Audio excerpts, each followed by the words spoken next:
At this year's Golden Globe Awards, British comedian Ricky Gervais did something that the world and a room full of woke glitterati will not forget for a long time. He scorched the political correctness of Hollywood, and in particular he picked on the hypocrisy of their messages. Well, you say you're woke, but the companies you work for, I mean, unbelievable. Apple, Amazon, Disney.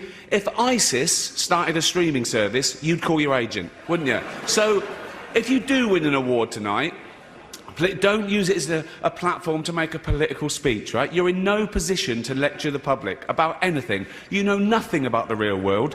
Most of you spent less time in school than Greta Thunberg. So, if you win, right, come up, accept your little award, thank your agent and your God, and... So... Gotta say, in doing so, he went from being someone to whom I was quite indifferent to being my hero. But that's not our point today.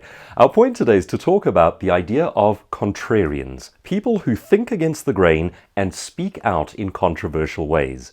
I've been studying the idea of expert positioning and how personalities and industry thought leaders become notorieties, become celebrities, become well-known for almost 10 years now. And I'm fascinated by this notion of people who think against the grain, who speak out, who have a massive set of golden globes. And as I study this idea, I've come to believe that contrarianism is not a choice you make early on.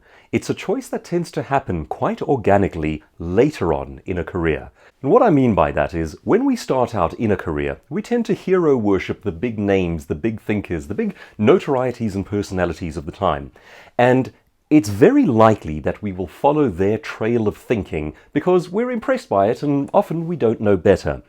Many years down the line, when you have dug in and gained experience, when you have gained a lot of knowledge, that tends to be when the counterintuitive thinking starts to appear. But it does present you with a courage choice and a moral choice.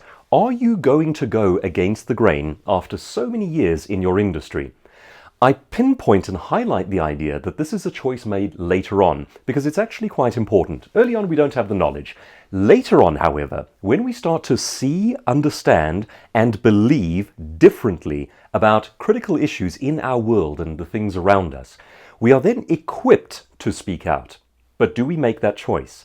It takes a great deal of courage, and certainly we must give kudos to Ricky for standing up there in front of a watching world and saying what so many people would have loved to say. Spoiler alert, season 2 is on the way, so in the end he obviously didn't kill himself. Just like Jeffrey Epstein. Shut up! I know he's your friend, but I don't care. So my question to you today is not, can you be a contrarian? Because sometimes it is not morally or ethically the correct thing to do. Depending on the scenario, if you just go against the grain for the sake of being a maverick, you might actually be going anti-science, anti-truth, anti-morality. However, after a plausible number of years in an industry, when you have gained mastery, are you beginning to see things with which you do not agree based on your knowledge and your in-depth insight? If so, you could be a contrarian, and doing so could prove to the world that you have a big set of golden globes. Certainly, Ricky Gervais, if he wasn't famous before, is now. He was featured on every major news source around the world, and for a solid week, he was the subject of some pretty entertaining memes. Could you be a contrarian? Could you speak out on matters that you truly care about? Do you have the courage?